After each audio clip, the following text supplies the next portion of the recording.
Welcome! Gosh, it's so great to be with you today. My name is Muffy. And I'm Chrissy. And together, we're going to lead you in our Bible Buzz Sunday School. And I know this seems kind of weird that we have to meet over YouTube, but we were thinking about it, and gosh, we miss you all so much. We wish we could be in the classroom and in Sunday school and having snacks together and doing fun crafts and learning about God, but it just wasn't going to work out. And so we thought this was the best way for us to be together. So with that, I'm going to turn it over to Chrissy. So we're going to open each time with a Bible verse, and we're going to do the same verse every week so that you will be able to learn it and know it in your heart. So the verse we've selected is from Psalms. It's from Psalm 19, verse 14. And I'm going to say it, and if you'll say it after me, so we'll start to learn this. Let the words of my mouth and the meditation of my heart be acceptable in your sight, O Lord, my strength and my Redeemer. O Lord, my strength and my Redeemer. So Muffy, what do you think that this verse means? What do you think? Let the words of my mouth.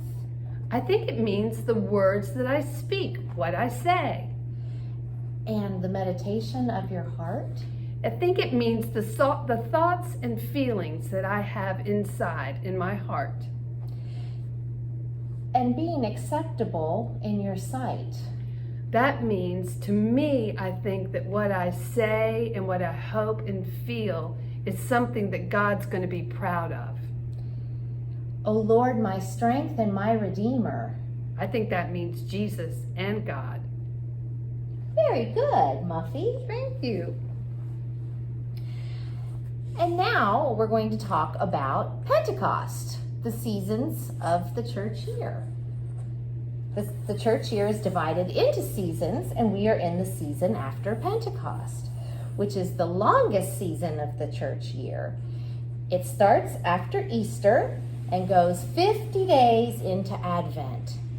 It is also called ordinary time because there are no big feasts during this time. Great. So each week we're going to talk about that. And now what I'm going to do is I'm going to tell you a story about what it means to be blessed. Today, we're going to join a big crowd of people who are meeting with Jesus at the bottom of this mountain. And next week, we're going to climb to the top of the mountain.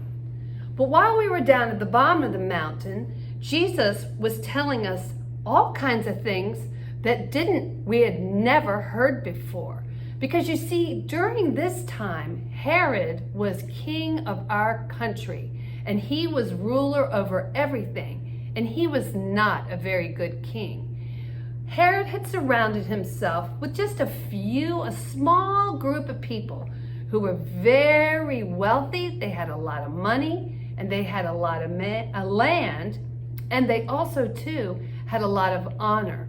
And if you had a lot of money and a lot of land during that time, you were someone who was to be respected and you would be honored. And so what was happening is that Herod and this small group of people were making laws that really hurt the way that the ordinary people, you and I, lived.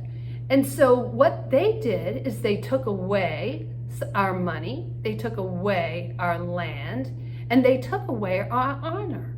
And what it left us with is that we felt sad, we felt hurt, and we felt uncared for. And Jesus said, that is not right. He said, that's so backward. I'm going to tell you something different that's going to change the way you feel about yourself, even though Herod is being a really bad king. So what he did was that people were very sick, and he started healing people. He started making people well from the outside, from their physical ailments. If they had a broken arm or if they were blind, he healed them, and people were amazed. And then what he did is he started to care for them in another way. He brought them to the mountain, and he sat down to teach with them, and he told them things that healed their hearts, healed their minds, and healed their soul. And people began to feel better. And so what Jesus said was that Jesus wants everyone to know that no one needs to be harmed or uncared for, that in God's kingdom there is an abundance. There's more than enough food. There's more than enough money. There's more than enough love. There's more than enough resources for every child to be able to thrive. And when there's enough for everyone, no one needs to be sad, unhappy, or fight. Everything Jesus taught was about breaking down the hurtful systems and building up God's kingdom of abundance and love. So Jesus listed 9 ways that people are blessed. And these are called the Beatitudes, and we'll learn more about those next week. So what he started off saying that how people are blessed. And it was really a very interesting way about how people were blessed, because normally when you think about a person who's blessed, you think about somebody who's lucky and has enough of everything. But Jesus said people are blessed who are unlucky and who don't have a lot of everything. And that was very confusing, but the people listened to Jesus because he spoke with such love and kindness. And so what he did is that he said everybody is loved, everybody is special, and no one is alone. And so he encouraged them to see this in other people too, for me to see things in Chrissy that maybe I wouldn't have even thought before. And so Jesus wanted us to bless people through actions and words, and he gave them hope. So now we will receive a blessing. So we'll hold out our hands. And here's our special blessing. You are blessed. There is more than enough love for you here today in God's kingdom. In God's kingdom, there is enough. There is enough clean water for everyone. There is enough rainforest for all the animals. There is enough time for all the families. There is enough love for everyone who is lonely. There are enough lunches for all the children in the school. Amen. And now you will have a craft that you can do after this video. With your family, you will create a blessing tree. Muffy and I made one, and this is what our tree looks like. So we have our tree with all of our blessings. And some of our blessings are Jesus, good food, family, friends, and pets. Yes. And we didn't fill all the leaves out, but if you have more blessings, please feel free to write in as many blessings as you have. There are also some coloring sheets that you can do. So we hope you have fun with those. Absolutely.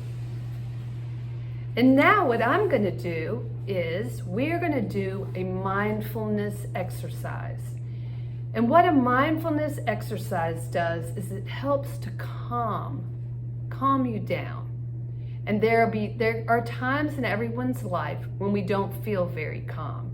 So Chrissy and I are hoping that by sharing this meditation with you, that when you are not feeling calm, you'll think about sitting still like a frog.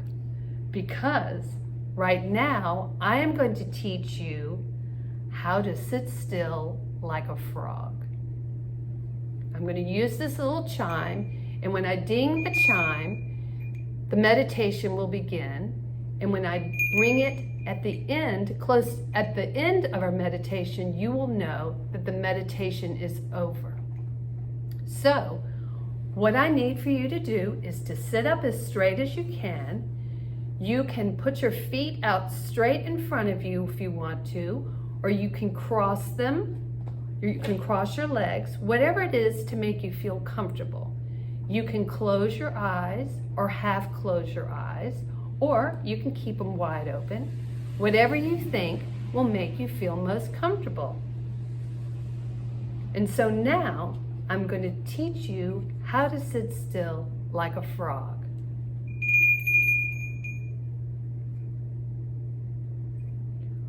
Frogs can leap for great distances, and they can croak very loudly. But did you know that frogs can sit still for a very, very long time and do nothing at all? It can be difficult at first to sit so still, but once you practice, the better you get. And soon, you'll be used to it. Like a frog, you are sitting as still as you possibly can. Sitting still can help you feel calm. Feel the stillness of your legs. Feel your arms being still. Feel your bottom being still. Feel your head being still. While you're sitting so still, you may notice that some things are moving. Maybe your eyes are moving. Maybe your finger is moving. Maybe your bottom's moving. And that's okay. The longer you practice, the easier it will be to sit still. But maybe you notice there's something else that is moving. No matter how hard you try to sit still. And what you feel moving is your breath. Put your hand on your belly and feel your breath moving up and feel your breath moving down a bit. This calms you down, and now you're like a frog and you are sitting still. Feel your breath go up a bit and feel your breath go down a bit. Feel your breath go up a bit and feel your breath go down a bit. Let's do it again. Have your breath go up. Have your breath go down. Have your breath go up. And have your breath go down. You are doing a great job. When you listen to your breathing, it can be really helpful, especially when you fall down and hurt yourself, or when you get angry, or tired, or maybe you just want to relax. You may want to practice sitting still like a frog tomorrow, and I hope you will, and I hope you have fun.